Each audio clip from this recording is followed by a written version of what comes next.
C'est quoi un CEO? Ça coûte combien à l'année? Est-ce que c'est pas ça la secret sauce de We Are? Quel moment tu t'es dit je vais rentrer dans ce business-là? Tu trouves qu'on crée assez en France? La conviction là dont tu parles, c'est de la passion aussi. Et t'as même pas anticipé le Covid. Si, je l'avais prévu bien avant. Non, mais ce que je veux dire, c'est que quand t'as levé.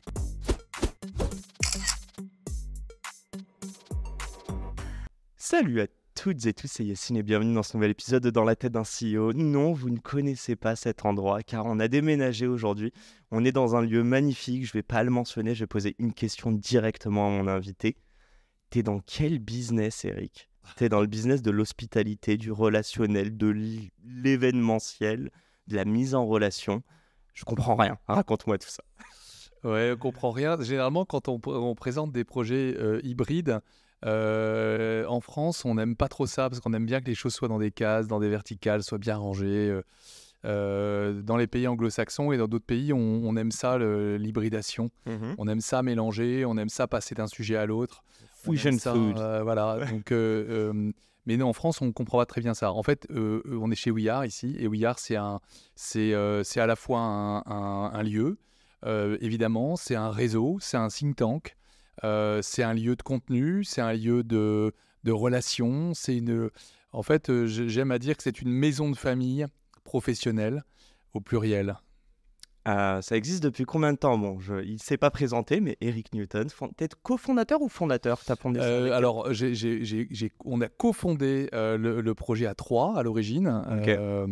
Donc, j'en suis à la fois le cofondateur et le CEO, puisque c'est ça le terme. Donc, j'ai le plaisir depuis 5 ans d'être à la manœuvre. Eh ben écoute, habituellement, j'allais te demander de nous présenter We Are, tu vas le faire dans 30 secondes. J'aimerais te poser cette question, c'est quoi un CEO? Parce qu'on est dans la tête d'un CEO aujourd'hui. Un CEO, c'est quelqu'un qui, pour moi en tout cas, donne une vision, l'incarne et au quotidien fait en sorte de naviguer pour maintenir le cap et tout en, évidemment, en surfant quand il faut surfer et en prenant des riz quand il faut prendre des riz. C'est un job d'acrobate, tu dirais, et d'équilibriste. Jouet, d'acrobat. Enfin, il faut être très agile. Moi, je crois à une chose extraordinaire qu'on ne fait pas assez, me semble-t-il. Moi, j'essaie vraiment de faire tous les jours, c'est la rapidité d'exécution. On décide un truc, on le fait. On prend le temps pour réfléchir, évidemment. Le temps de la réflexion, il est important. Mais quand on a décidé de le faire, on le fait et on le fait très vite. À la start-up, quoi. Ouais, à la start-up. Et ça, étant on modifie jamais ça chez nous. Bon, on va raconter. D'ailleurs, je suis curieux de savoir, est-ce qu'il n'y a que des startups chez We Are? En tout cas, vous êtes très bien connus de l'écosystème. Pour les gens qui ne voient pas ce que c'est We Are, bah tiens, j'allais dire, vous avez reçu Macron. C'est quoi ta plus grosse fierté, toi, des événements qu'il y a eu chez We Are? Et après, on refait la classe. On fait 3 types d'événements. On fait des événements culturels, on fait des événements autour de l'économie, on fait des événements autour de la compréhension du monde, géopolitique ou autre. Moi, alors mon sujet, mes sujets, c'est mes 3 sujets. Donc, j'aime Tu vas bien. pas vouloir choisir. Là. Non, je ne vais pas choisir parce qu'on fait 250 événements par an pour nos membres. Donc, en 5 ans, vous faites le calcul, hein, ça fait plus d'1 millier. Donc, choisir parmi 1000... Il n'y en a pas un, même c'est pas l'événement que tu as grave kiffé, mais te dire, ok, là, on a passé un cap. Là, on positionne We Are avec cet event dans une autre sphère. Ouais, on a fait un très très bel événement cet été. On a fait les JO avec LVMH. Qui était venu pendant un mois, un peu plus d'1 mois, la maison LVMH. J'étais très très fier de cet événement, j'étais très content parce que ça a donné à We Are aussi une dimension internationale et je pense que c'est un événement évidemment extraordinairement réussi. J'étais très fier de le faire avec eux. Merci pour cette intro. Reprenons les choses dans l'ordre. We Are à quel âge? Tu peux nous donner quelques chiffres? Vous avez combien de membres? Spoiler, attends, on parle du business model juste après. Mais raconte-moi un petit peu ce que vous avez fait et peut-être les paliers aussi que vous avez franchis. Ouais, bien sûr. Le We Are, ça a 5 ans. 1er janvier 2020, donc janvier 2025, 5 ans. On a 1300... 1er janvier 2020. Ouais, 1er janvier 2020. Ouais. On en parle. On en parle. Non, c'est passé, c'est de l'histoire ancienne. Mais 1er janvier 2020, donc 5 ans, 1300 membres. On fait à peu près plus de 250 événements pour nos membres, donc d'événements de programmation, ce qu'on appelle de programmation, c'est à peu près un événement par jour, autour de la culture, autour de l'économie, autour de la géopolitique. On fait plus de 600 événements corporate, donc il y a beaucoup d'événements que des boîtes font ici. Sans être membre forcément? Alors, 90% de nos événements sont faits par nos membres, pour les boîtes de nos membres, mais il y a toujours une partie de gens qui peuvent faire des événements ici qui ne sont pas membres, bien sûr. Ça, c'est une manière pour toi de mettre une vitrine, de potentiellement signer des nouveaux clients aussi ou pas? Parce qu'on en parlait en off tout à l'heure que c'est assez exclusif aux membres, ce lieu. Donc ouais, l'ouvrir un tout petit peu en B2B te permet de... Ouais, alors c'est ouvert et fermé. Moi, je dis qu'on passe de l'entre-soi, on doit passer de l'entre-soi à l'entre-nous, en fait. Et pour ça, nous, on a une règle simple, c'est qu'ici, on ne peut pas venir si on n'est pas membre. Par contre, chaque membre vient à qui il veut. Donc, tous les jours, il y a globalement un rapport de 1 à 2 ou de 1 à 3 entre les personnes qui sont ici et les personnes qui sont membres. Parce que les membres, ils viennent avec des invités. Donc, on a de toute façon cette ouverture qui est très importante pour nous, pour que justement on ne soit pas un bocal dans lequel les poissons tournent en rond. Et on va parler de l'entre-soi ou de l'entre-nous, qui est un gros challenge, surtout en France, j'ai l'impression. Raconte-moi un petit peu tes membres. Alors déjà, 1300 membres, ça coûte 1300, c'est ça? 1300 membres, oui. Ça coûte combien à l'année? Alors aujourd'hui, on a un droit d'entrée pour celui qui rentre la première fois de 1 000 € et une cotisation annuelle de 1 800 €. Donc pour un membre qui est déjà là depuis plusieurs années, ça coûte 1 800 € par an, donc à peu près 150 € par mois. Vous faites plus de 2 millions de CA facile, du coup, à l'année? Oui, plus de 2 millions de CA, oui. Vous êtes Oui. Tu peux nous dire ou pas? Ouais, on fait un peu plus de 6,5 millions de chiffre d'affaires. Ah d'accord, et ça, tu peux nous faire la répartition? C'est quoi? C'est 100% de... Bah non, ça va pas être 100% que Non, des on abonnements. fait à peu près 40% de notre chiffre d'affaires avec nos membres, 40% autour de 3 activités, la production audiovisuelle, on fait un peu de production audiovisuelle, de l'événement, donc on fait pas mal d'événements ici, et puis de la formation, parce qu'on a créé cette année une école qui s'appelle We Are School, et qui fait de la formation pour l'exécutive principalement. Et puis la dernière Ouais. partie, c'est tout ce qui touche au revenu de l'hospitalité, le restaurant, le bar, etc. Je sais que vous avez bossé, enfin, tu vois, on s'est rencontrés à la soirée des échos organisée ici pour célébrer les femmes dans l'entrepreneuriat. Sauf que j'étais déjà venu à la soirée d'inauguration de The Box. J'ai été invité, j'ai pas pu venir, mais l'autre fois, Tu vois, tu es venu sans être membre, tu vois. Non, Donc, mais c'est un ah oui, excellent mais moi je exemple. connais des gens. Non, dédicace à tous ceux-là. Et en fait, j'aimerais mentionner les déterminés. Il me semble que vous avez fait des choses avec eux ici. Donc Moussa Camara, c'est qui les membres en fait? C'est tellement éclectique, j'ai l'impression, les profils. Est-ce que c'est pas ça la secret sauce de We Are? Bah si, il faut mélanger. On parle beaucoup de diversité dans ce pays. Je sais pas, on n'en parle pas assez. Mais la diversité, c'est pas juste une diversité de genre ou une diversité de lieux d'habitation ou que sais-je. La diversité, c'est l'hybridation dont je parlais tout à l'heure. C'est-à-dire de se dire, il faut que plus on mélange, plus on a des idées, plus on a de chances d'avoir une bonne. Et donc, l'idée, c'est de dire, il faut que chaque secteur sorte de sa couloir de nage. Si je bosse dans l'immobilier, si j'ai bossé 25 ans dans l'immobilier, d'entreprise par exemple, il y a fort à parier quand je suis en capacité de décision de ma boîte, je connais à peu près l'intégralité de mon secteur. Bon, je peux continuer à travailler 10 ans dans mon secteur, finalement, je gagnerai pas tellement plus dans mes connaissances. En revanche, si je commence à sortir de mon couloir de nage et à rencontrer d'autres gens, bah là, évidemment, forcément, je vais accroître mes compétences. Et moi, ce que je crois fondamentalement, c'est que on est dans un environnement aujourd'hui, on voit bien, qui est en train de se bouleverser dans tous les sens. C'était hier je ne sais pas si on a le droit de dire la date en fonction de la diffusion, mais hier, il y avait l'accession au pouvoir de Donald Trump. On voit bien qu'on est quand même dans un monde qui est en train de se bouleverser économiquement, politiquement, sociologiquement, culturellement, et que si on ne comprend pas de façon globale qu'il faut mieux comprendre le monde dans lequel on vit, sur tous ces points de vue-là, en fait, on ne peut pas décider. On ne peut pas être vraiment en capacité de décision. Et moi, ce que je dis, c'est qu'il faut intégrer la culture au sens large dans toute la tête des décisionnaires. Il y a une personne que j'aime beaucoup, je me permets de la citer, qui s'appelle Isabelle Giordano, qui est présidente de la Fondation BNP Paribas, ancienne présidente d'Unifrance, et qui dit il faut mettre un artiste dans chaque COMEX. Mais elle a raison. Il faudrait mettre derrière l'image, c'est-à-dire il faut qu'on mette des gens qui créent, qui ont cette capacité de récréation, de recréation. Il faut les mettre aujourd'hui, il faut les mettre en avant dans les entreprises, parce que toute entreprise qui ne crée pas, elle meurt. Et donc, il faut que cet acte de création, que ce soit un acte de création manuel, intellectuel ou économique évidemment, il faut que ce soit au cœur des organisations. Et nous, c'est ce qu'on essaie de faire ici, de mettre de la création au cœur des organisations. Et pour ça, il faut hybrider, il faut passer d'un secteur à l'autre. Raconte-moi comment t'es venu ça. Je vais aller plus loin. Si tu peux nous raconter un petit peu ce que tu as fait avant sans rentrer dans les détails, mais à quel moment tu t'es dit je vais rentrer dans ce business-là? On parle de mettre un peu de culture dans un monde corpo, on parle de mettre de la diversité, même l'aspect créatif, j'ai l'impression qu'il est valorisé dans certains silos, tu vois, le cinéma ou les artistes, mais pas forcément dans même l'écosystème tech, start-up, entreprise. Je me trompe sûrement. Raconte-moi, toi, d'où t'es venue cette graine et je vais essayer, tu peux le voir d'ores et déjà, pardon, je vais essayer de comprendre pourquoi tu t'es lancé en fait. Comment t'as vu qu'il n'y avait pas forcément de, je sais pas si c'est des freins, mais plutôt une opportunité, quoi. C'est-à-dire que moi, j'ai travaillé, pour faire schématique, j'ai travaillé 15 ans dans la communication, dans les médias, et 10 ans dans la production, côté production audiovisuelle.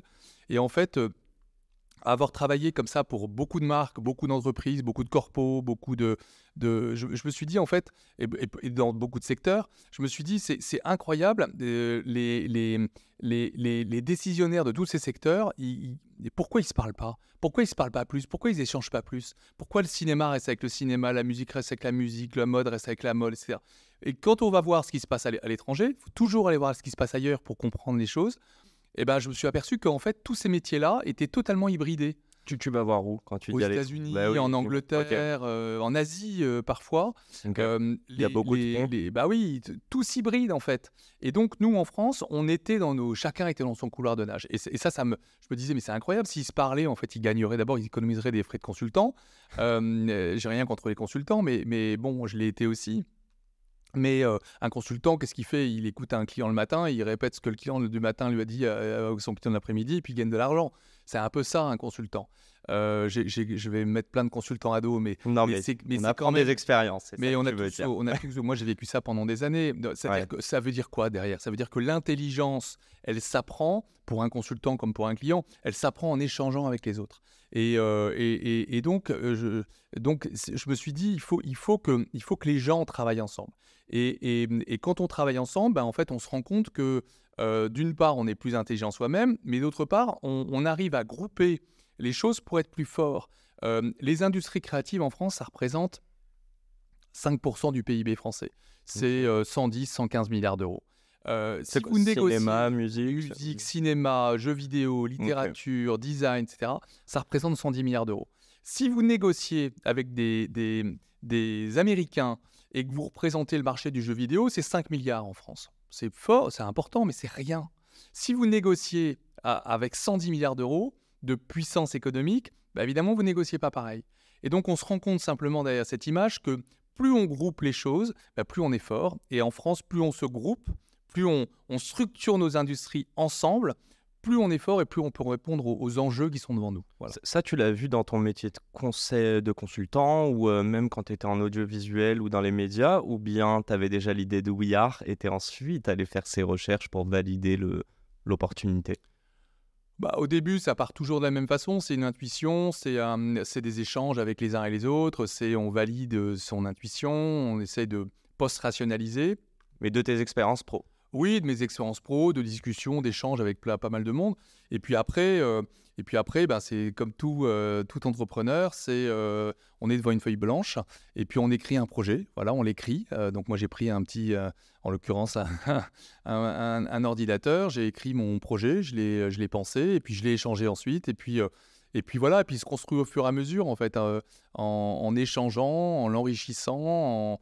Donc c'est un processus itératif qui est long, qui se fait pas tout seul.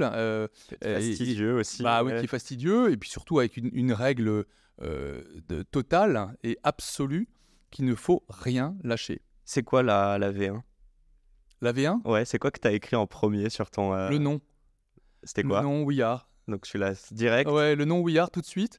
Et au début, on s'est dit, quand je l'ai présenté à mes deux associés d'origine, on en a parlé. Et puis on s'est dit, oui, mais c'est pas mal. Bon, enfin, c'est pas génial non plus. Donc on va en faire un nom de code. Et puis ce sera le projet We Are, etc. Et puis en fait, en vivant avec, à un moment, ça s'est imposé. On s'est dit, en fait, c'est We Are. Trop drôle. En mode projet Blair Witch, quoi. Quelle Ouais, ambiance. ouais. Je veux juste savoir, ça prend combien de temps entre cette V1 que tu as écrit, bon, en final, c'est We Are, mais à quoi ça ressemblait dans ta tête déjà à ce moment-là? Et ça prend combien de temps avant que le lieu ouvre, en fait, que vous soyez aligné avec tes deux autres cofondateurs pour se dire, OK, c'est à ça que va ressembler, en tout cas, la V1 de We Are physiquement. Alors, la V1 de We Are, c'est exactement ce qu'on vit aujourd'hui. Donc ça n'a pas évolué. OK. Non, Fidèle. c'est très très franc ce que je dis. Quand je regarde les premiers decks et ce qu'on a fait aujourd'hui, c'est bon, bien sûr qu'il y a des choses qui ont évolué, mais très peu. C'est-à-dire C'est que rare quand même, non? ouais, c'est assez, ouais, C'est pas peut-être. facile de retranscrire ta créa dans ta tête à un truc physique et de te dire c'est exactement la même chose. Bah ouais, c'est pas, mais j'avoue que on a déroulé ce qu'on avait pensé.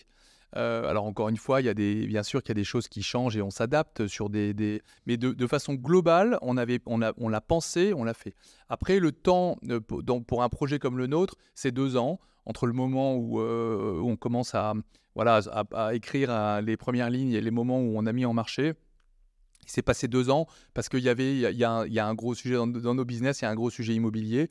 Et il faut trouver l'immobilier. Donc, sans l'IMO, ça aurait pris combien de temps selon toi? Parce qu'on va... sans l'IMO, ça aurait pris 6 mois. Ok, donc quand même, mais c'est quoi? C'est 6 mois à tergiverser et à challenger chaque... Ouais, à challenger, Ok. bien sûr. Bien sûr, à challenger. Juste avant, tu as dit que le plus important, où tu suis une seule règle, c'est de rien lâcher, d'être résilient. C'est quoi l'objectif final quand tu te dis ça? J'ai l'impression que c'est l'objectif final qui permet de emprunter différents chemins pour toujours y accéder et être résilient. C'était quoi ton objectif, toi? Bah, l'objectif, c'était de lancer ce projet, de le créer déjà, de le lancer et de l'exécuter. Parce que c'est pas tout de lancer un projet, c'est pas tout. Il y a 3 phases. Hein. Il y a la première phase, j'écris Idéation. quelque chose. Il y a une deuxième phase, je permets au projet d'exister. Donc ça, c'est des phases de travail intense, de challenge, éventuellement de levée de fonds, en l'occurrence ce qu'on a fait. Ouais. Donc de conviction des uns et des autres, de rationalisation. Et puis, il y a ensuite une phase d'exécution qui est fondamentale, qui est comment on exécute ce qu'on a pensé. Justement, je jump dessus, tu as parlé de... on va parler argent un tout petit peu rapidement. C'est trop drôle, tu dis que ça a pris 2 ans. Tout à l'heure, je t'ai dit, tu m'as dit que dès que tu avais une idée, le but c'était que l'après-midi, ça soit en prod. Donc là, on est en mode start-up. Tu as levé des fonds, je suis sûr, auprès de personnes qui ont créé des start-up. Pourtant, tu n'es pas une start-up. Je suis pas une start-up, plus maintenant, je sais pas combien de temps ça dure une start-up, mais si, on était une start-up. T'es une start-up? Enfin, une C'est un start-up, truc qui est scalable. c'est scalable. Qu'est-ce qui est scalable? C'est la marque au final, oui. Là, on est en train d'ouvrir un deuxième We Are. Donc, Mais non. Mais si. Bah, Donc, raconte. si la question c'est scalable, j'espère que ça l'est. En tout cas, on est en train de se mettre en position de le faire. À Paris? Non, on va lancer un deuxième We Are à Lille, Mais non. dans les Hauts-de-France. Ok. Voilà. Normalement, si tout va bien, le 3 mars. Ah, donc Dans quelques semaines. Ouais, oui, c'est clairement, j'allais dire le lieu est trouvé, mais il est en travaux là. Le lieu est en finalisation de travaux. Il est trouvé, bien sûr. Il est signé. Il aussi est beau qu'ici. aussi beau qu'ici. C'est magnifique. Pourquoi Lille? Lille, parce que j'ai rencontré il y a 2 ans. Ça a pris 2 ans aussi. Donc, comme quoi, il faut 2 ans pour développer ce type de projet. J'ai rencontré des entrepreneurs incroyables. Il y a des entrepreneurs incroyables dans les Hauts-de-France. Il y a un tissu industriel qui est dingue. Il y a des gens qui ont une conception de l'entrepreneuriat où on partage exactement les mêmes valeurs sur plein de choses, sur l'idée de travailler ensemble. Ils sont très très forts pour ça. Ils bossent ensemble, tous ensemble. Donc il y a vraiment cette idée de collectif qui est très forte. Il y a une idée d'entrepreneuriat social aussi. C'est des gens qui redonnent au territoire, qui depuis toujours, hein, qui sont très impliqués dans leur territoire, dans leur sociologie. Et c'est économie. Ok. Nous, on a toujours autour de ces 3 mondes, hein. Culture, économie, politique au sens pas politique politicienne. Moi, je m'en fous de ça. Enfin, je m'en fous, c'est pas mon sujet. Non, mais politique au sens, je vis dans mon environnement. La vie de la société. Donc c'est toutes les instances politiques qui permettent de réguler l'environnement. Mais Lille en a pas territoire. trop, quoi. Du coup, ce serait vraiment plus sur le côté économique pour vous? Lille a pas trop de quoi. Bah, j'allais dire culture et peut-être Énorme, politique. c'est un Si, territoire quand même. culturel. C'est un territoire Ouh là là, culturel. désolé, Ah cher ouais. Lillois. Non, je suis pas du tout lillois, mais je suis très, en revanche, très, je suis tombé dans la marmite. Welsh. Ouais, exactement. Si, c'est un pays, c'est une terre créative. Ok. Mais d'abord, c'est une terre créative parce qu'il y a culturellement énormément de choses. Je ne vais pas égrener entre le Louvre-Lens, le Philharmonique, des instances comme Pictanovo en production, la Pleine Image, le Frénois, qui est une très belle école. Enfin bon, Ankama, qui est la deuxième entreprise de jeux vidéo en France derrière Ubisoft. Enfin, il y a un terreau économico-créatif qui est fort. Et puis encore une fois, mon débat, moi je parle de création. Je parle moins de culture que de création. Moi, ce qui m'intéresse, c'est la création. C'est comment on crée dans ce pays. Tu trouves qu'on crée assez en France ? On est une terre créative. On est incontestablement une terre créative. Et est-ce qu'on crée suffisamment ? Jamais suffisamment. Par contre, dès lors qu'on on se sera remis dans cette veine-là, j'espère qu'on va le faire vraiment, on est quasiment imbattable. On est un pays d'entrepreneurs dans ce cas-là ? On est un pays d'entrepreneurs formidable. Je pense que si tous les entrepreneurs français, avec tous les boulets qu'on a au pied, ils évoluaient dans n'importe quel environnement, seraient les meilleurs au monde. On a des super entrepreneurs. Si, attends, on va la faire très... En gros, ce que je suis en train de dire dedans, c'est qu'il y a un paradoxe, c'est que dans notre culture, on célèbre peu, et je vais me comparer évidemment aux US, l'entrepreneuriat, même les gens qui créent, au-delà de la culture, hein, je parle même de... Je repensais à même Les Déterminés, Moussa qui a créé une association de fous. Je te pose cette question, tous nos entrepreneurs, là, si on les fout aux US, c'est plus simple pour eux de réussir selon toi ? Non, parce que c'est pas les mêmes. On joue pas avec les mêmes règles. On n'a pas le même mindset déjà, et c'est pas les mêmes règles. Non, c'est marrant parce que plus. Ouais, mais c'est marrant parce que hier soir on projetait le film de Mathieu Stéphanie qui avait fait un petit périple aux États-Unis pour justement essayer de saisir les différences éventuelles qu'il peut y avoir entre la France et les États-Unis. Et il y avait des témoignages assez intéressants du fondateur de Tinder, d'un certain nombre de Français qui sont là-bas et qui parlent vraiment de la dureté, la brutalité du système économique américain. Réussi ou crève, quoi. C'est marche ou crève. Nous, en France, on a une autre vision de l'entreprise, de ce que ça doit être. On a une autre vision de l'argent également. Donc, je ne vais pas faire tous les parallèles entre les deux pays parce qu'on les connaît pour la plupart, mais je ne suis pas sûr que les qualités soient les mêmes. Pour autant, il y a des invariants. Et les invariants, c'est que quelqu'un qui a réussi ici et sans doute là-bas, c'est qu'un entrepreneur, ça lâche rien. Ça lâche rien parce que c'est très difficile.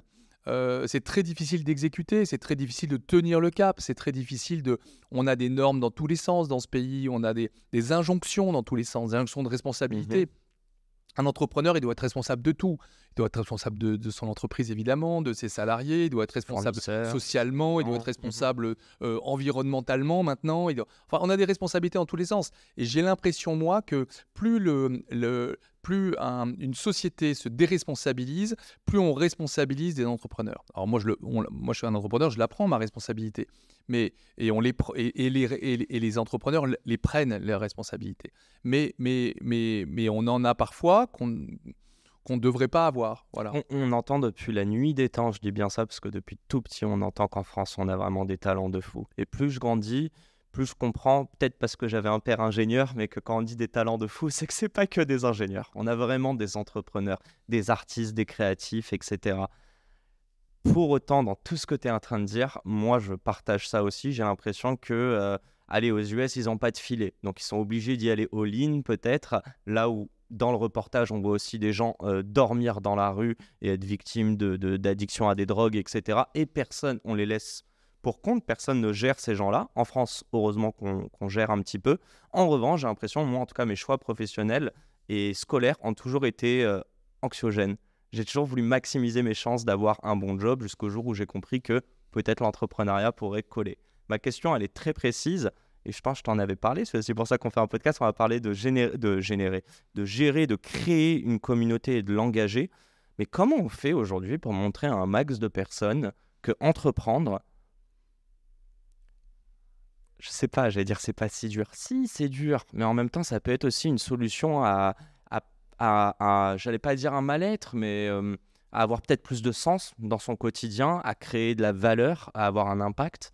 En tout cas, moi, je suis assez clivant dedans, mais je suis convaincu que l'entrepreneuriat devrait correspondre à beaucoup plus de personnes qui ne le pensent. Donc, je te repose ma question, comment on fait pour les inspirer, ces gens-là, selon toi ? Bah, il faut... avec notre culture française. Ouais, bah, non, mais d'abord, je la troquerai pas, ma culture, en tout cas. Mais moi, je sais pas si j'ai pas de règles particulières. Je pense que il faut avoir un projet. Ce qui compte, c'est le projet, en fait. Si derrière, moi, j'ai jamais rencontré un entrepreneur, j'allais dire digne de ce nom, qui monte une entreprise parce qu'il veut faire de la thune. Juste des thunes. Bah non, c'est pas le sujet. Le sujet, c'est quel projet je veux créer. Alors, le projet, il peut avoir des formes multiples, mais c'est quel projet j'ai, et derrière, quelle est la conviction, et du coup, quand je dis la conviction, c'est la conviction personnelle et la force de conviction pour dire, ce projet, j'y crois à fond et je suis prêt à mettre... finalement, tu parlais de all-in, mais ouais, je suis prêt à mettre ça sur la table. Je suis prêt à mettre tout sur la table parce que j'y crois. Et ça, si on n'est pas prêt à le faire, faut pas le faire. La conviction là dont tu parles, c'est de la passion aussi? Ouais, c'est tout. C'est de la passion, c'est du temps, c'est de la vie perso aussi, hein, parce que souvent, quand on entreprend, en tout cas, moi, j'ai beaucoup rencontré d'entrepreneurs, j'en rencontre beaucoup, évidemment. Et encore une fois, j'en suis un. Bah, c'est vrai qu'on compte moins ses heures de travail. C'est du plaisir on pense aussi. tout le temps. Bien sûr. C'est ça que les gens le voient pas. C'est un kiff absolu. Bah oui. Mais parce que moi, j'ai pas l'impression de travailler. Moi, j'ai jamais bossé de ma vie, en fait. Jamais. Même en conseil, t'as pas bossé? Non, mais je bosse 15 heures par jour, mais je ne bosse pas. Tu prends du plaisir et je prends du plaisir. En tout cas, je fais ce que j'aime et je fais ce dont j'ai envie. Mais si le samedi après-midi à 15h j'ai une idée, je l'écris sur un papier ou mon ordi ou mon téléphone. Donc ça s'arrête jamais, en fait. Donc il faut, pour l'entourage, c'est pas facile non plus d'avoir tout le temps quelqu'un en mouvement. Donc c'est aussi, quand je dis faut mettre des choses, c'est bon, de l'argent évidemment, de l'investissement parfois, accepter de gagner moins que dans des grosses boîtes, travailler plus. C'est travailler plus pour gagner moins, un entrepreneur. À court terme, l'idée c'est que quand on réussit, bien sûr, mais c'est une conséquence. C'est pas une cause. C'est pas la carotte dès le départ. C'est pas une cause, c'est une conséquence. Et d'ailleurs, quand tu prends du plaisir, l'argent que tu dépenses, il est plus kiffant, non? Ouais, je sais pas. Après, chacun a son rapport à l'argent. Mais bien sûr, je vais pas rentrer là-dedans. Je termine quand même sur une chose. Pour terminer cette grande parenthèse, on parlait d'argent, on va revenir sur la levée de fonds. Mais j'ai le sentiment qu'il faut faire en sorte de nourrir les passions des gens et de nourrir aussi les porteurs de projets, et ceux dès le plus jeune âge. Est-ce que juste tu partages ça ou pas du tout? Bah bien sûr, plus on développe cette idée qu'on peut entreprendre, qu'on peut prendre des risques. J'aimerais revenir là-dessus d'ailleurs, parce que entreprendre, c'est prendre des risques. C'est de dire je vais vers un inconnu. C'est ça, entreprendre. Je vais vers l'inconnu. Et quand on va vers l'inconnu, par définition, on prend des risques. Et donc, ce retour au risque, on est dans une société en France qui est formidable mais qui est dérisquée. On dérisque tout. Donc c'est difficile d'entreprendre quand on dérisque. Donc si on remet en scène le goût du risque, c'est-à-dire l'idée que je vais aller sereinement vers mon inconnu, et ça, si on le développe dès le plus jeune âge, bah, bien évidemment qu'on a plus de chances de créer des entrepreneurs. Mais comme on dit aux États-Unis, no risk, no return. C'est le moment où je dis chers parents, mais aussi chers corps enseignants. J'espère que vous avez bien entendu, parce que je pense qu'il y a tellement de choses à faire. Bref, on revient à ça. Comment tu es allé convaincre des gens de leur dire on va... D'ailleurs, je ne sais pas combien vaut le lieu, je ne sais pas si tu peux nous dire et combien tu as dû investir en travaux, mais on sait que c'est des millions. Combien tu... Non, vous êtes locataire ou propriétaire? Locataire. Bref, comment tu as réussi à les convaincre? En leur disant, et c'était quoi le pitch? C'est on va créer la meilleure communauté de personnes qui n'ont rien à voir, et on va leur montrer qu'ils ont plein de choses à faire ensemble. Ouais, c'est un peu ça, c'est un peu ça. On va changer on va essayer par petits bouts de proposer un projet qui peut faire bouger les lignes. Parce que on mobilise des gens, nos membres, qui sont aux manettes, qui sont en capacité de décision, et qui ont envie d'incarner une nouvelle façon d'entreprendre, une nouvelle façon de concevoir leur vie, leur société, etc. Et donc c'est très exaltant de le faire. Donc après, la conviction, c'est de la conviction personnelle déjà, et puis après ça s'explique pas. Il y en a aucun qui t'a dit c'est un peu cher le lieu? Non. Ils comprenaient tous l'importance d'avoir un beau lieu comme ça? Bah oui, si vous voulez faire une course de Formule 1, il faut la faut meilleure une voiture. voiture. Et si vous n'avez pas la voiture qui est la meilleure, et forcément ça coûte un peu d'argent, bah, vous le faites pas. Donc après, ça dépend de la course. Si vous voulez, je suis ambitieux, voilà, je voulais le plus beau projet. Et t'es tout seul dans cette course, non? En France. Non. Ah, en France? Et qui?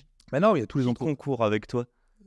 Plein de gens, plein de gens. Il y a des entreprises, des sociétés civiles, des individus. Il y a plein de gens qui ont ces mêmes idées finalement qu'il faut se bouger, qu'il faut se structurer, qu'il faut travailler ensemble. Heureusement, d'ailleurs, si j'étais tout seul, on ne serait pas 1300 membres déjà, et le projet ne marcherait pas. Donc, Tu peux nous présenter le lieu? On n'a pas trop parlé, mais après je reviens là-dessus. Mais juste nous dire, il y a quoi, 4 étages? il y a 4 étages. Il y a 4 étages. Alors, dans ce que doit être We Are, parce qu'on parlait de scalable tout à l'heure, je ne sais pas on va voir si c'est scalable, mais ce qui est important, c'est un lieu, c'est un très bel endroit, avec un jardin. Et dans une géographie qui soit extrêmement centrale pour justement, vous dire, avant dans tous les villages, il y a des places de marché. Il y a des places de marché. On a fait ça d'ailleurs dans la finance, des places de marché. La place de marché, c'est quoi? C'est l'endroit le plus central dans les villes, c'est-à-dire c'est l'endroit qui évidemment réunit tout le monde. Et ben nous, j'espère qu'on est j'essaye en tout cas d'être sur les places de marché. Ça a coûté combien? Et tu me attends, t'as pas fini, il y a 4 étages, etc. Oui, il y a 4 étages. Tu veux pas répondre à l'argent? Non, il y a des étages qui sont réservés à nos membres, le jardin, le rez-de-chaussée, le premier étage, avec des salons membres. Donc il y a un restaurant, il y a des salons membres. Et puis aux étages supérieurs, deuxième, on y est aujourd'hui, et troisième, quatrième, c'est des espaces d'événements, c'est un studio comme on est aujourd'hui. Voilà, on a un studio de podcast, d'audiovisuel. Et puis on a des espaces d'événements, des salles de réception. On peut faire toutes sortes d'événements que fait une entreprise. Il y a eu beaucoup de travaux ici? Il y a eu pas mal, quelques travaux, pas énormément, pas de travaux structurels, beaucoup de déco, etc., mais pas de travaux structurels. Combien t'as dû lever à l'époque? Je sais pas si c'est public. Ouais, non, je parle pas trop. Alors, pas énorme.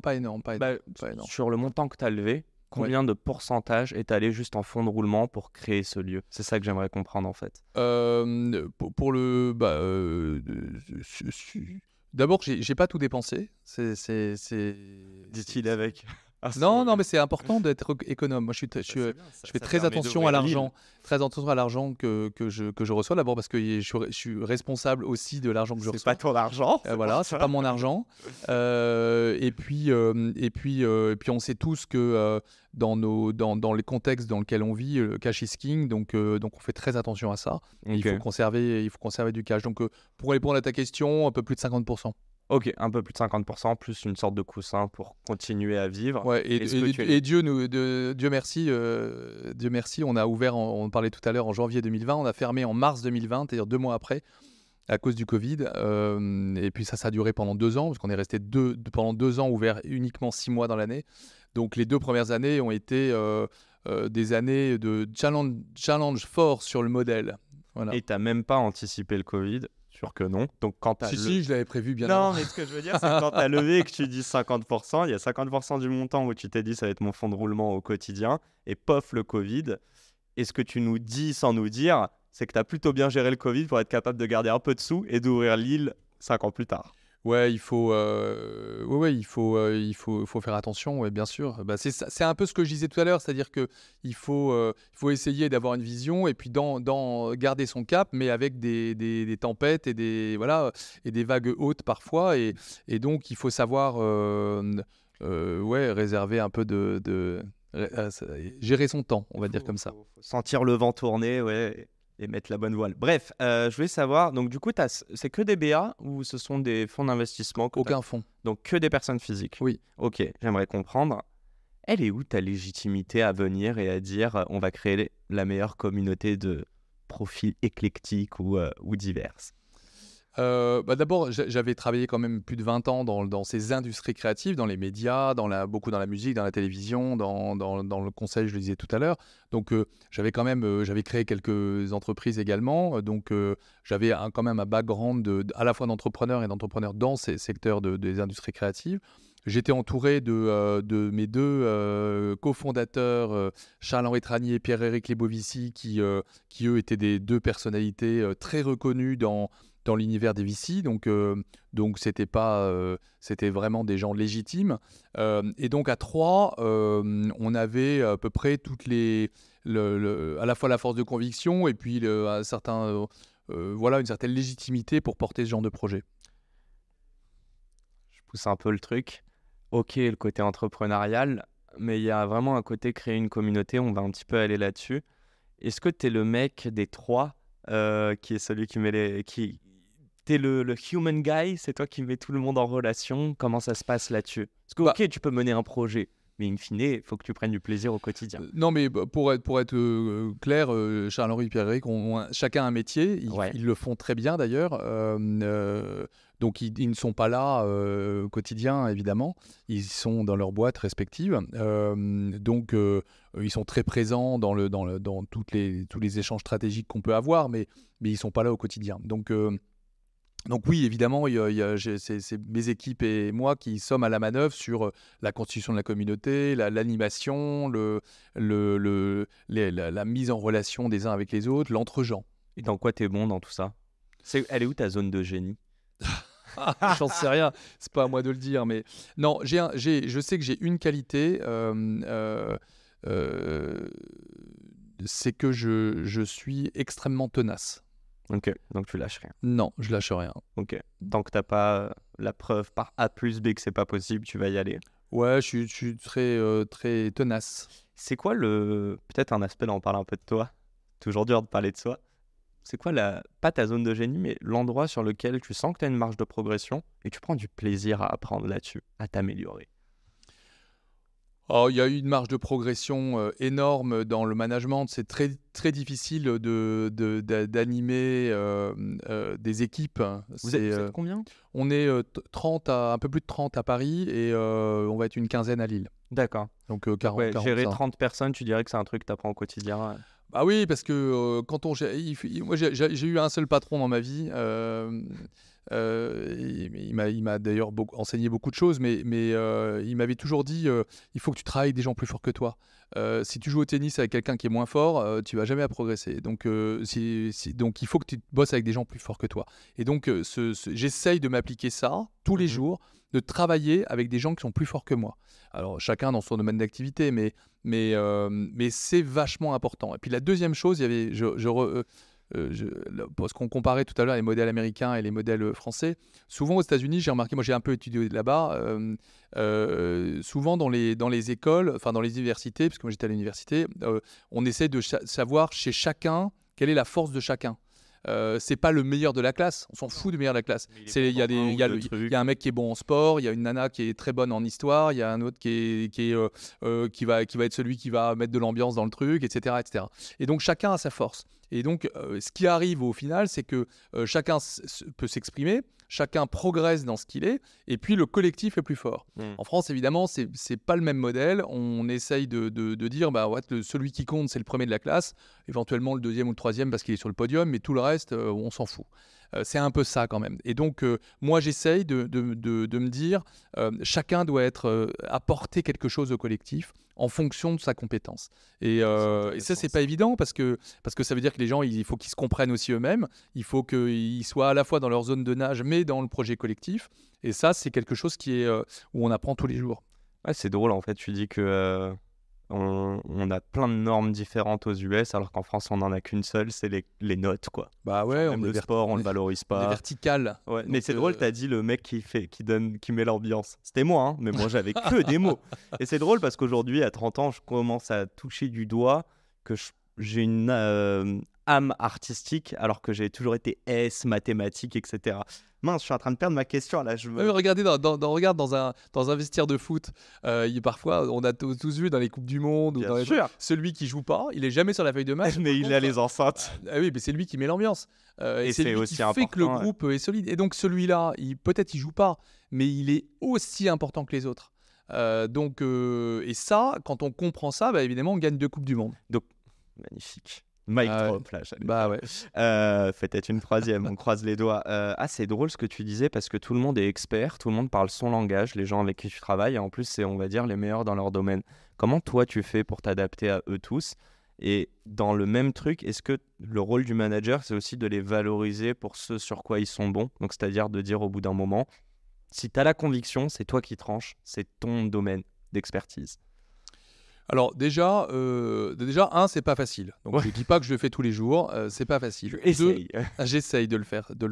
Deux, moi j'ai un truc, je suis pas du genre à dire c'est super tous les jours, c'est formidable, tout ce que tu fais c'est génial, etc. C'est pas mon truc. Donc en revanche quand je le dis, je pense Mais tu chacun félicites, le sait, bien sûr, mais quand je le dis vraiment c'est que je le pense, c'est pas du fake. Ok. Et puis les gens sont impliqués. Et les gens sont impliqués parce qu'ils sont mobilisés à l'ensemble. Moi, j'ai par exemple toute ma ligne de Comex qui a des actions. Ils sont actionnaires de l'entreprise. Je les ai associés au capital. C'est fondamental Aligner les intérêts. Bah oui, bien sûr. Donc Ok. c'est un ensemble de choses. Alors, encore une fois, c'est vraiment moi, c'est ma zone de progression. Mais j'essaye de faire un système qui soit vertueux. Et quand tu comprends pas ce qu'on te raconte, c'est sûr que ça doit arriver. Comment tu fais? Je dis, je comprends pas. En gros, pareil sur la ténacité, en fait, tu pars du principe que ton cerveau est bien câblé et que si on t'explique bien, tu dois tout comprendre et comprendre les problématiques de chacun. Ouais, mais si je comprends pas, je demande qu'on me réexplique. Et puis, généralement, au bout de 2 fois, soit je comprends et voilà, après je décide, soit je comprends pas toujours et là, j'ai du mal à faire ce que je comprends pas. En revanche, non, ça me fait penser à un truc parce qu'il y a quelques... parfois, quand on me propose une idée, je peux ne pas y croire, mais je le dis, ça m'est arrivé justement de dire bah ok, bah vas-y. Et puis en fait, quand les gens le font, derrière, effectivement, de se dire mince, je me suis gouré, elle a raison ou il a raison, et c'est super. Et donc, quand ça arrive, ça, je me dis, tais-toi parfois. On n'a pas tous la chance de noter We Are sur un papier et que 2 ans plus tard, ça ressemble exactement, tu vois, comment dire, le produit ou le service fini versus le pitch. J'ai un dernier sujet qui est très important. On va prendre bien 10 minutes là-dessus. Et après, je te poserai 2-3 petites questions. Si c'est OK pour toi, je te laisse regarder l'heure. Je veux parler de la communauté. Comment on ramène 1300 personnes? Est-ce il faut absolument un lieu sexy de fou? C'est ça qui les attire en premier? C'est les événements? C'est quoi? C'est la bouffe? C'est tout ça à la fois. C'est tout ça à la fois parce que le principe d'un projet hybride, c'est que tout est mélangé. Moi, il y a 3 composantes dans notre projet. Il y a un lieu fondamental. On en a parlé, il est magnifique, il est incarné. Voilà. Il y a une qualité de communauté et il y a une qualité de contenu proposé. C'est ces 3 dimensions à la fois. Quand je mets contenu, je mets toutes les confs, les lives, le stand-up, on fait ce qu'il y a dans l'assiette également, etc. C'est tout ça le contenu. C'est ces 3 composantes, le lieu, la communauté, les contenus. Et si on enlève une de ces briques, ça marche pas. Enfin, ça marche pas. Okay. Si on met un lieu avec des gens dedans et qu'il n'y a pas de contenu, ça devient du coworking pour faire ça. Mais à l'inverse, sans le lieu et tout le reste en hybride, enfin online, pardon, ça marche pas non plus. Ah mais non, parce que le lieu, alors je vais faire une petite parenthèse sur le lieu. Le lieu, il est fondamental. S'il n'y a pas de lieu, pour moi, il n'y a pas de communauté. Pourquoi il n'y a pas de communauté? Parce que une communauté, elle vit de son quotidien. Elle vit de ses relations indicibles.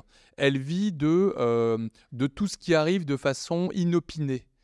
Et ça, si vous n'avez pas de lieu, il n'y a pas d'informel. Nous, 90% nous, regarde, on s'est rencontrés de façon totalement informelle. On ne s'est pas dit, on ne s'est pas contacté sur une plateforme, on ne s'est pas contacté, machin, etc. On s'est rencontrés un jour dans une soirée, si je me souviens bien. Ouais. Et puis, on a échangé ensemble et chez Billard. Je t'ai bombardé de questions. Et voilà. Et puis, on s'est rencontrés. Donc, on s'est rencontrés de façon informelle. Et donc, aujourd'hui, tout ce qui se structure chez nous, c'est beaucoup d'informel. Alors, l'informel, on le crée. J'allais te dire.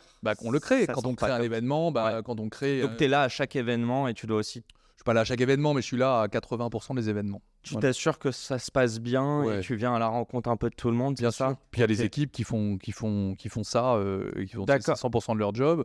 J'ai 5 personnes à Paris qui font que ça. Qui font de l'hospitalité, qui mettent les gens, qui connaissent par cœur les membres. On a un CRM assez bien foutu. Donc qui connaissent par cœur les membres, qui discutent beaucoup avec eux, qui échangent, qui partagent, qui regardent quelles sont les problématiques, les lignes de business. C'est quoi je veux juste savoir, ça m'intéresse tellement. Encore une fois, c'est des choses qu'on ne valorise pas à l'école. C'est quoi les skills de ces 5 personnes que tu as recrutées? C'est des gens qui aiment les autres. Comment tu le vois, ça? Ça se C'est voit du en soft discutant, skills, en plus. en discutant avec eux, voilà, dans les entretiens, ça se voit. Il faut aimer les autres, il faut être curieux. Voilà, moi, c'est les 2 seuls critères que je demande, indépendamment de leurs compétences propres. Mais si on est curieux, c'est-à-dire qu'on est attentif au sujet, on est attentif à l'autre, on est curieux de l'autre et qu'on a un peu on l'aime parce qu'on se dit, a priori, c'est pas un con. On a de grandes chances d'être sympa, de comprendre le business de l'autre et puis éventuellement de trouver des réponses. Des soft skills. Je veux juste poser cette question. Est-ce que tu peux me dire sur ces soft skills ce que tu chéris le plus chez les entrepreneurs que tu côtoies au quotidien? Pas facile. Non, c'est pas facile. De toute façon, c'est jamais facile de choisir, de réduire en choisissant une ou deux choses. Mais je crois que, en tout cas, c'est ce que j'ai dit, la ténacité, la curiosité, la générosité, c'est des choses qui sont très importantes pour moi. La fraternité, c'est-à-dire de dire on travaille pas que pour soi, on travaille aussi pour les autres. On travaille pour ses équipes, on travaille pour ses clients, Tous et toutes préfèrent réussir en équipe que seul. Ah oui, je crois. Enfin, un Ouais. entrepreneur qui dit je veux faire un truc tout seul, c'est un auto-entrepreneur. Arrête, j'ai le statut moi encore. Non, mais j'ai aussi ma SASU. Non, mais je plaisante. Je faisais non, mais ça n'existe pas. C'est trop complexe. Mais attends, je te mets une mini parenthèse. Tout à l'heure, on parlait de l'argent et des US. Pourtant, aux US, ils sont très décomplexés sur l'idée d'entreprendre que pour des thunes. En fait, c'est 2 cultures différentes. Mais moi, je pense pas que ce soit ça. Encore une fois, je recite le documentaire de Mathieu Stéphanie hier soir, mais il disait un truc. Il y avait une intervenante qui disait un truc intéressant sur le rapport à l'argent. Elle disait d'ailleurs, les Français, ils ont un rapport à l'argent de protection. C'est-à-dire, je gagne de l'argent et l'argent, je vais l'investir au cas où. Je vais acheter de l'immobilier, du livret A. On parle de retraite, alors qu'on a 30 ans, quoi. Voilà. C'est-à-dire que au cas où, ça me dérisque. C'est-à-dire que l'argent me dérisque en France. Aux États-Unis, c'est totalement inversé. L'argent, c'est fait pour prendre des risques. C'est-à-dire je gagne de l'argent, pas pour... Il y en a, bien sûr, à un certain niveau qui thésaurisent, mais globalement, l'argent est un outil de pouvoir. On le voit bien, la brutalité avec laquelle les entrepreneurs que l'on voit beaucoup ces derniers temps américains se mettent en avant. Il y a une forme de brutalité pour nous, Européens, et nous, Français, Bien une sûr. forme de brutalité. Et c'est cette brutalité qui fait que l'argent est un pouvoir. Et un pouvoir pour aussi faire le côté positif, si on doit en trouver un, le côté positif, c'est que ça permet de faire des choses, ça permet de réinvestir, ça permet de créer, et donc là, ça c'est positif. Ouais, Mais on voit bien qu'on n'a pas moyen. le même rapport. On n'a pas le même rapport en France parce que on est souvent, de façon globale, dans un rapport où l'argent me sert à me protéger moi-même ou à protéger les autres, enfin ma famille, mais c'est pas et donc les entrepreneurs français, les grands entrepreneurs français, pourquoi ils sont bons? C'est qu'à un moment, ils reprennent ce qu'ils ont gagné et ils le remettent sur la table pour relancer la machine et réentreprendre. Et souvent, d'ailleurs, les meilleurs entrepreneurs français, c'est ça qu'ils font aujourd'hui. Je ne vais pas citer de nom, j'en ai plein en tête. Mais là, ça devient intéressant. Qui reprennent du Donc, risque et mis donc, sur eux. bah oui, mais donc cette forme de générosité, elle est là. C'est-à-dire si je remets au pot parce que j'aime entreprendre. C'est pas pour thésauriser et gagner sa thune pour soi. Mais non, mais je vois de manière, il n'y a pas un truc qui est bien, un truc qui est un mauvais. Je pense que la meilleure des cultures serait un mix des deux. Ouais, c'est C'est pour un ça beau qu'il faut, mashup. c'est pour ça qu'il faut être curieux, qu'il faut voyager, qu'il faut s'hybrider. Et bah, tu vois, sur ça, je voulais te parler du business model. Moi, la rêve que j'ai, c'est Soho House. Et d'ailleurs, j'ai mis les pieds une fois là-bas, mais on en a surtout parlé. On m'a expliqué aussi que c'était plus compliqué en France de faire payer un abonnement pour une sorte donc, de lieu et un club, une communauté, plutôt que dans des pays anglo-saxons, type le UK. Est-ce que ça a été un pari pour toi? Est-ce que tu étais au courant aussi de ça, de la difficulté dans notre culture en France de payer pour quelque chose qu'encore une fois, j'ai l'impression que les gens ils payent pas pour ça, quoi. Même un club, un business club, en général, c'est des BA qui se retrouvent pour investir dans des boîtes. Et après, il y aura peut-être du business qui va en émaner. Je voulais voir, voilà, est-ce qu'il y a une réflexion autour du business model? Est-ce qu'il y a eu des craintes, même peut-être de tes BA qui, toi, te l'ont renvoyé? Et toi, tu leur as dit non, non, non, on va créer une offre super sexy, vous inquiétez pas. Comment ça s'est passé? Alors évidemment, c'est une question, une question centrale. C'est même peut-être la question centrale. C'est bien de terminer avec ça. Non, non, non, mais c'est effectivement une question importante. Je ne sais pas comment se débrouille So House. Moi, je ne regarde pas tellement les concurrents. Je me focus sur ce que je fais. Bah, J'essaie ils de faire galèrent un bien. peu en France, je crois. En tout cas. Ouais, bon. Bon. Mais en tout cas, je peux parler de nous. Nous, c'est une question évidemment, et c'est une question qui me taraude tellement que tous les jours, je me pose la question. Tous les jours. Je t'assure de croire que c'est vrai. Tous les jours, je me dis, Ouillard, à quoi ça sert? À quoi ça sert? Potentiellement, en fait, tu dis que demain, ça peut arrêter. Non, mais si je réponds pas à cette question, à quoi ça sert? En fait, je prends le risque que quelqu'un me dise ça sert à rien. Et si ça sert à rien, pourquoi je paierais? C'est ça la question. Donc moi, je réponds tous les jours à dire, Ouillard, ça doit servir à. Ça doit servir à étendre son réseau, à s'acculturer, à disposer d'un endroit, une base arrière incroyable dans lequel je peux, dans une bulle magique, me reposer, rencontrer un client, etc., dans un des plus beaux endroits de Paris. Ça doit me permettre de me former, et là, je fais une école, sur un sujet fondamental qu'est l'IA, comment je l'aborde. Alors, attends, l'école, elle est arrivée après, mais Elle est arrivée après. tes clients, ils s'étaient pas habitués à payer pour un tel service. Non, ils n'étaient pas habitués à payer, non, bien C'est sûr. un pari, non? Oui, c'est un pari, mais bien sûr, c'est un pari. Comment vous l'avez relevé, ne serait-ce que sur les 100 premiers clients? En travaillant et en essayant de répondre à cette question. Vous avez eu... Parce que, encore une fois, moi, ce que j'essaye de dire, c'est que tu as beau pitcher ce que tu veux et montrer le lieu. Encore une fois, si les gens se disent « j'ai jamais payé pour ça », je trouve que ça va être encore plus compliqué de les convaincre. Je veux savoir les 50 ou les 100 premiers. Est-ce que c'est des gens de votre réseau, à toi et tes cofondateurs, et du coup, vous les avez embarqués facilement Bien sûr, bien sûr. Et en On a vrai, commencé non. avec 200 membres. Mais pas si facilement. J'imagine qu'ils sont quand même critiques. L'argent, ça reste de l'argent, surtout en France. C'est pour ça que Ils l'ont pas fait pour vous faire plaisir, quoi. Non, bien sûr que non, mais on avait à l'origine, j'avais 40, quand on a fait notre levée de fonds, on avait 40 associés, 40 actionnaires. Donc ces 40-là ont chacun, schématiquement, amené 5 membres. Ça fait 200 membres. Voilà. Et 200 membres au départ, 200 membres au départ, ils en ont fait 400, et puis les 400 ont fait 800, et les 800, etc. Il y a eu du churn ou pas, entre-temps? Ouais, il y a du churn, bien sûr. Donc, avec 2 ans de Covid, il y a du churn, hein, je peux te dire. Parce que pour le coup, quand on demande à des gens de payer et qu'ils ne peuvent pas bénéficier du fruit de leur paiement, évidemment, derrière, il y a du churn. Donc oui, bien sûr, il y a du churn, évidemment. Est-ce que sur la stratégie d'acquisition, comme le churn d'ailleurs, parlons des deux, est-ce que vous avez mis des choses en place? Tu vois, des choses qui en plus sortent un peu des sentiers battus sur de l'hospitalité, potentiellement pour acquérir des gens ou pour les garder? Alors, déjà, on fait très attention à qui nous rejoint. Donc, on a quasiment autant de personnes qui nous rejoignent chaque mois que de gens qu'on n'accepte pas. D'accord. Donc, c'est sur candidature. C'est sur candidature, Pourquoi il faut être parrainé, etc. Pardon? Pourquoi vous refuseriez des gens? Parce que soit ils partagent pas ce qu'on a envie de faire, ils n'ont pas cette forme d'impact, de capacité de décision ou de générosité. D'entre nous plutôt que d'entre soi. Ouais, voilà, c'est-à-dire quelqu'un qui pense qu'à son petit truc perso, ça m'intéresse un peu moins que quelqu'un qui est tourné vers l'envie de faire quelque chose, quelle que soit cette envie, alors liée évidemment à nos sujets, mais voilà. Et puis il y a des gens qui ne sont pas parrainés, qui n'ont pas de parrainage. Il y a des gens que quand on regarde un peu ce qu'ils ont fait, ça correspond pas à ce qu'on a envie de faire. Voilà, pour plein de raisons, mais qui sont des raisons objectives, hein, évidemment. Enfin, pour nous, en tout cas, elles sont objectives.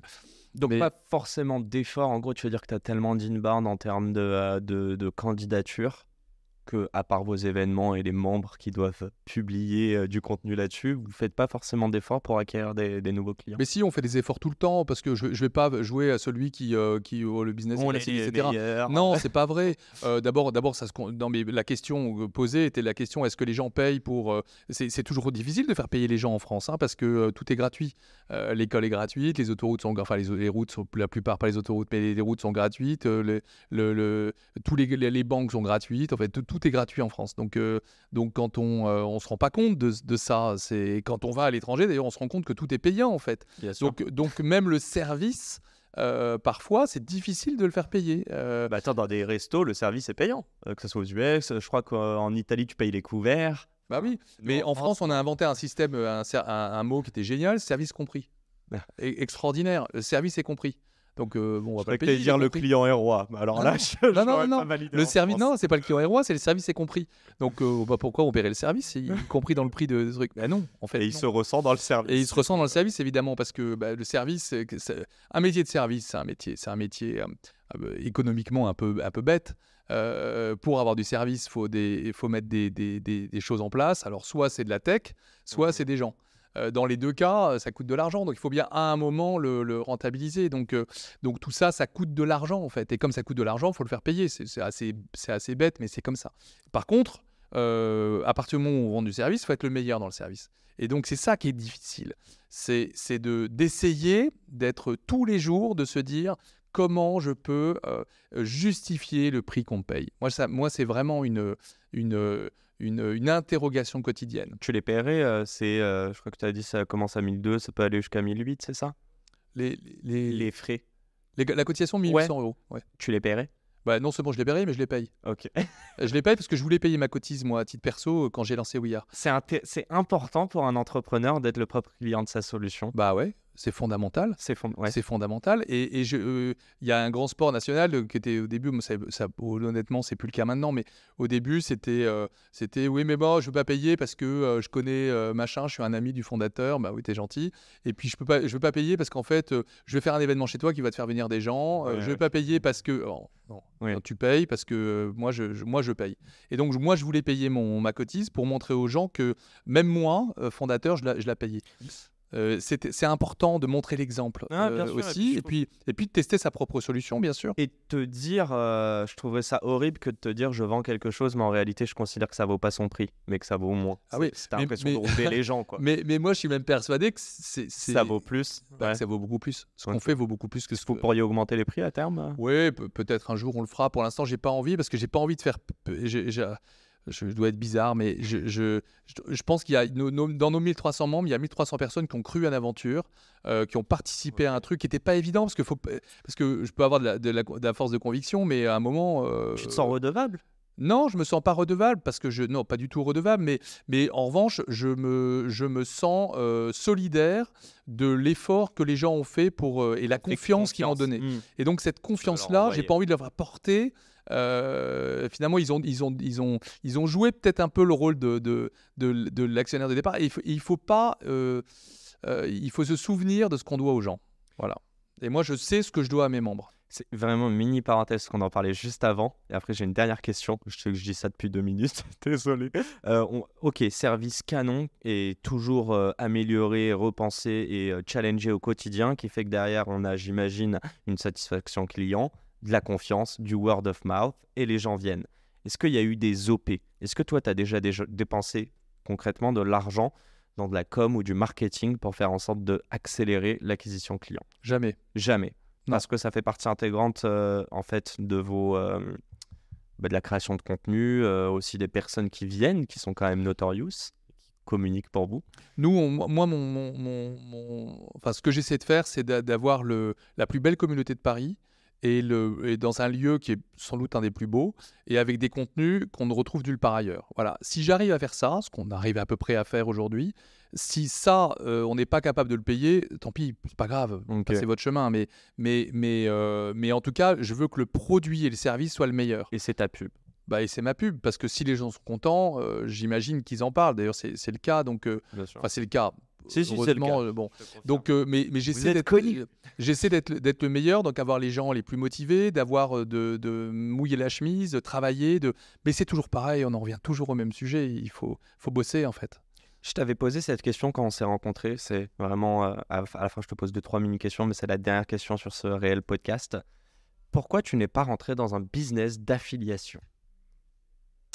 C'est-à-dire C'est-à-dire que ton business est de faire rencontrer des gens. Pourquoi tu ne fais pas, comme beaucoup de personnes font dans notre écosystème et notamment sur LinkedIn, envoyer des messages, et s'il y a une intro et que ça aboutit, hop, je prends 5, 10% du Parce que c'est pas mon modèle. Mais parce tu y as que- pensé? Non, enfin j'y ai pensé, oui, évidemment, j'y ai Mais pensé, mais c'est pas mon Tu t'es modèle. défini en opposition Mais à c'est ça. pas du mon coup. modèle. Moi, les gens payent une cotisation. Mes membres payent une cotisation. Dans mon service, par définition, je dois les mettre en relation. Enfin, je suis pas obligé, mais ce que je. Mais c'est une grosse valeur chez We Are, quand Ah même, oui, cette mise en relation. la mise en relation. Un réseau, ça sert à ça sert à être mis en relation. Donc, si je fais ce boulot de mise en relation et que derrière, je demande une com, d'abord, je vais pas faire la meilleure mise en relation parce que je vais chercher ma com et je vais pas chercher le bien-être ou l'intérêt de mon membre et de mes membres. Je vais chercher à faire une com. C'est pas du tout le même paradigme. Bien sûr, ok. Je dis pas que c'est pas bien, je dis juste que c'est pas mon modèle. Et ensuite, j'ai un membre qui va me dire bah, t'es gentil, pourquoi je te paye une cotisation si demain tu me. Voilà. Donc je le fais pas et je le ferai pas. Très clair, un grand merci. Merci. À toi. C'est mes dernières mini-questions. Sur une échelle de 1 à 10, à quel point, Eric, tu es heureux au quotidien? 9, Sur une échelle de 1 à 10, à quel point tu es riche au quotidien? 5, Sur une échelle de 1 à 10, à quel point ton job d'entrepreneur t'apporte du sens dans ta vie au quotidien? 9, Et à quel point ce même job te demande de l'effort ou est difficile? 1, 2. Et c'est la fin pour ces trucs, mais c'est ma question bonus. Si tu avais la chance de retourner en école primaire, c'est quoi la matière que tu aurais aimé avoir qui n'existe pas? Ah, que j'aurais aimé avoir qui n'existe pas. Qui n'existe pas. C'est quoi la matière qu'on devrait mettre en France qui n'existe pas à l'école primaire? Moi, je pense qu'il y a une chose qu'on ne met pas, on oublie totalement. Alors, le mot revient un peu, j'ai lu 2-3 trucs là-dessus récemment. Le mot revient un peu, mais c'est le mot le plus oublié des frontons de nos mairies, c'est le mot fraternité. Ce mot-là, il est fondamental et on l'oublie toujours. Fraternité, c'est-à-dire en quoi je fais quelque chose pour les autres et pas pour moi. Comment je peux penser qu'on sera plus fort si on fait les choses à plusieurs que si je le fais tout seul? Comment on peut progresser ensemble? Toutes ces notions finalement de le faire en étant... alors, c'est de la fraternité, puis la fraternité derrière, ça s'appelle un pays, ça s'appelle une nation, ça s'appelle Société.